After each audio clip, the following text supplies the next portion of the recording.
ইফতারি লইয়া বইছে বুট মুড়ি পেঁয়াজু আলুর চপ বেগুনি আপেল আঙ্গুর আনার মালটা আরো যদি কিছু থাকে এই সব লইয়া বইছে।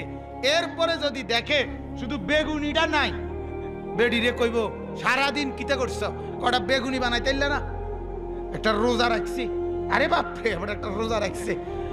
যেতুটি আইটেম লইয়া বইছেন আমনে, এর চাইতে বালা ছিল আপনি দুইটা পরোটাই খাইতেন সকালবেলা। কথা বোঝেন নাই? লস আইয়ে তো এত বেলা আপনি পরোটাই তো খাবার নিয়ে আসছিল বেলা।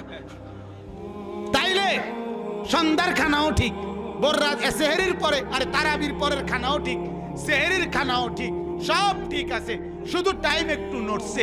নাইলে মিথ্যা, চুরি, ডাকাতি, জিনা, বেবিচার, মদ, জুয়া, অবৈধ রোজগার, ঠকানো, প্রতারণা করা সব আগের মতো। তাইলে এটা আল্লাহর মহব্বত, রসুলের মহব্বত, এটা রোজা, এটাই রমজান।